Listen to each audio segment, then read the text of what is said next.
இயேசு உங்களை நேசிக்கிறார். பிரியமானவர்களே, இந்த நாளில் ஆண்டவர் நம்மளோடு பேசும்படிய வேதத்திலிருந்து 2-3 வசனங்களை கூட வாசித்து ஆண்டவர் நம்மளோடு பேசுகிற காரியத்தை பார்ப்போம்.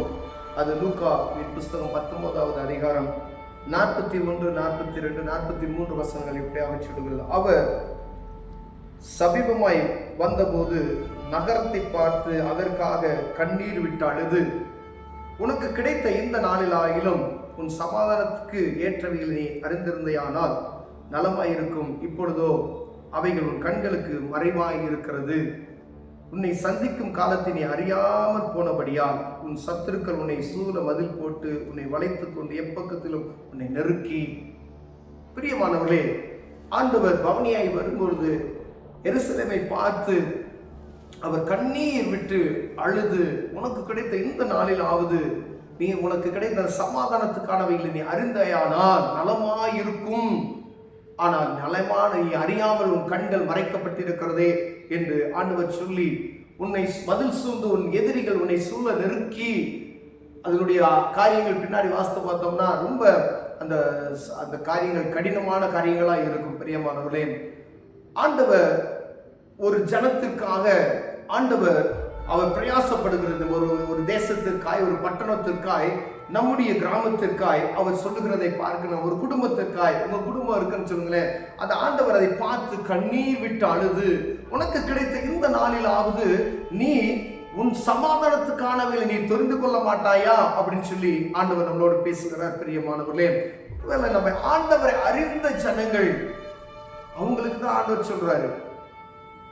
அவரை அறிந்து கொண்ட ஜனங்கள் சமாதானத்துக்கான வழிகளை அறியாதபடி அவர்கள் கண்கள் குருடாக்கப்பட்டு இருக்கிறது என்பதை நாம் புரிந்து கொள்ளும்படியாய் ஆண்டவர் நம்மளோடு பேசுறார். கண்ணீர் விட்டு அழுது ஆண்டவரை அழுகிறார். அங்க நடக்கக்கூடிய காரியத்தை, அவங்களுக்கு நடக்கக்கூடிய காரியத்தை நினைத்து ஆண்டவர் கண்ணீர் விட்டு அழுது, உனக்கு கிடைக்க நீ அடைய போகிற அந்த ஆக்கினையை நான் கண்டு அவர் இருதயம் நொறுங்கி அழுகிறதை நாம் பார்க்க முடிகிறது. பிரியமானவர்களே, ஒவ்வொரு குடும்பத்தையும் ஆண்டவர் பார்த்து, நம்ம ஏதோ ஒரு குடும்பத்தை, சாதாரண ஒரு குடும்பம் இருக்கு அப்படின்னா இப்படிதான் நடக்கணும், எப்படி வேணாலும் வாழலாம் அப்படின்ற ஒரு எண்ணத்துல மனப்போக்கில் நம்ம உலகத்தினுடைய காரியத்தை மாற்றும் சிந்தித்து கொண்டு போயிருப்பேன். ஆனால் ஆண்டவர் அவர்களை பார்த்துதான் சொல்லுகிறார், நீங்க ஆண்டவரை அறியாதபடிக்கு உலகத்துக்காக ஓடிக்கொண்டு இருக்கிற ஒவ்வொரு குடும்பத்தை பார்த்து ஆண்டவர் பேசுகிறாரு, உன் குடும்பத்தினுடைய சமாதானத்துக்காக நீ எப்ப நீ அதை அறிந்து கொள்வாய் என்று அதை அறிய விடாதபடிக்கு கண்கள் குருடாக்கப்பட்டு இருக்கிறது என்று ஆண்டவர் சொல்லுகிறார். பிரியமானவர்களே, எந்த நேரத்தில் சத்ருவானவன் கரத்தை வைப்பான் என்று தெரியாது. அப்ப நம்ம உலகத்தினுடைய காரியத்தில் ஓடிக்கொண்டு இருக்கிறோமே ஒழிய ஆண்டவருக்கு கொடுக்க வேண்டிய நேரத்தை நாம் சரியான முறை கொடுக்காதபடி அவரை நோக்கி பார்க்கிறதை மறந்து போனவர்களாய் நாம் காணப்படுகிறோம்.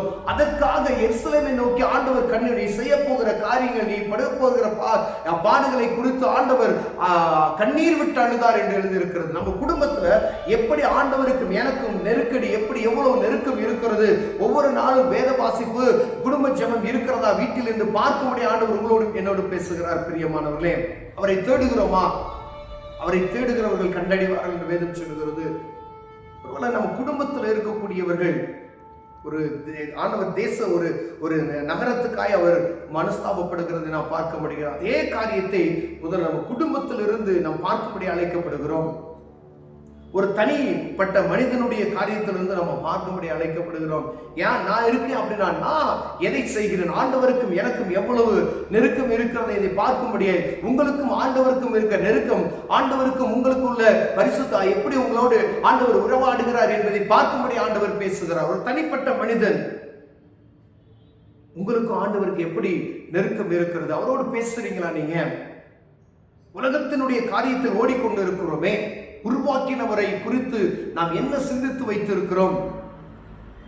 உலகத்தில் என்னமோ காரியங்கள் நடக்கிறது, அதெல்லாம் ஒரு பக்கம் இருந்தாலும் வேதத்தினுடைய காரியத்திற்காய் நாம் சற்று நம்மை ஒதுக்கும்படியாய், சற்று ஆண்டவருடைய பார்வைக்கு நேரம் நம்மை திருப்பும்படி ஆண்டவர் விருப்பப்படுகிறார். பிரியமானவர்களே, எருசலேம் நகரத்தை பார்த்து கண்ணீர் விட்டதை போல ஒவ்வொரு தனிமற்ற மனிதனை பார்த்து ஆண்டவர் கண்ணீர் விட்டு அழுகிறதை நாம் உணர்ந்து கொள்ளுகிறவர்களாய் காணப்படும்படியாய் ஆத்துமாக்களுக்காய் ஆண்டவர் பரிதபிக்கிறார். ஒவ்வொரு ஆத்துமாவுக்காய் ஆண்டவர் பரிதபிக்கிறார் என்ற உள்ளார்ந்த உணர்வு எனக்கும் உங்களுக்கும் இருக்குமேனால் உங்களை குறித்ததான பாரம், என்னை குறித்ததான பாரம், ஒரு தனிப்பட்ட மனிதனை குறித்ததான பாரம் ஆண்டவருக்கு இருக்கிற. ஒரு மனிதன் ரட்சிக்கப்படுவது நிமித்தம் பரலோகத்தில் ஒரு பெரிய சந்தோஷம் உண்டாகுமையானால் அவருடைய இயக்கம் எப்படி இருக்கிறது என்று பார்க்கும்படி அழைக்கப்படுகிறோம். ஒரு நகரத்துக்காய் ஆண்டவர் கண்ணீர் விட்டு ஆளுகிறார். ஆனால் ஒரு தனிப்பட்ட மனிதன் ரட்சிப்புக்காய் பரலோகமே சந்தோஷப்படும் என்றால் அப்ப எப்படிப்பட்ட ஒரு இயக்கத்தோடு ஆண்டவர் இருக்கிறார். ஒரு தனிப்பட்ட மனிதனுக்காய் எவ்வளவு அக்கறை உள்ளவராய் இருக்கிறார் என்பதை பார்க்கும்படி அழைக்கப்படுகிறோம். பிரியமானவர்களே,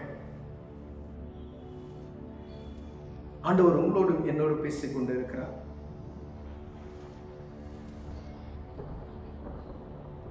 உன்னை சந்திக்கும் காலத்தினை அறியாமல் போனபடியா உன் சத்துருக்கள் உன்னை சூழ மதில் போட்டு உன்னை வளைத்துக் கொண்டு எப்பக்கத்தில் நெருக்குவார்கள்.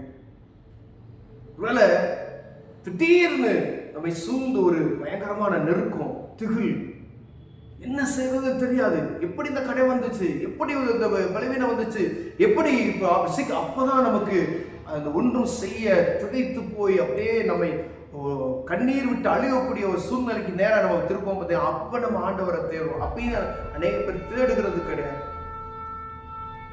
அந்த நெருக்கம் வருவதற்கு முன்னாய் அவரை நோக்கி நாம் பார்ப்போமே. ஆனால் ஆண்டவர் சொல்லுகிறார், உன் சமாதானத்துக்கானதை தேடு. உலகம் கொடுக்க முடியாத சமாதானத்தை நான் உங்களுக்கு வைத்து விட்டு போகிறேன் என்று சொன்ன ஆண்டவராக இயேசு கிறிஸ்துவின் அந்த சமாதானத்தை நாம் பெற்றிருக்கிறோமா என்று பார்க்கும்படி ஆண்டவர் விரும்புகிறார். பிரியமானவர்களே, எத்தனை பேர் அப்படிப்பட்ட அனுபவத்திற்கு நாம் இருக்கிறோம் என்பதை நாம் அறிந்து கொள்ள ஆண்டவர் விரும்புகிறார். அந்த குறைச்சலோர்களாய் காணப்பட்டவர்கள் எனக்கு ஆண்டவருக்கு வெகு தூரத்தில் இருக்கிறையா, என் வேத வாசிப்பு ஜெப நேரம் எனக்கு தூரமாக இருக்கிறது, குடும்பத்தில் எப்போ பார்த்தாலும் பிஸி, எல்லாம் ஃப்ரெண்ட்ஸு, உற்றார் உறவினர்கள் கூட சூழ்ந்து நல்ல ஜாலியாக இருக்கிறோம்.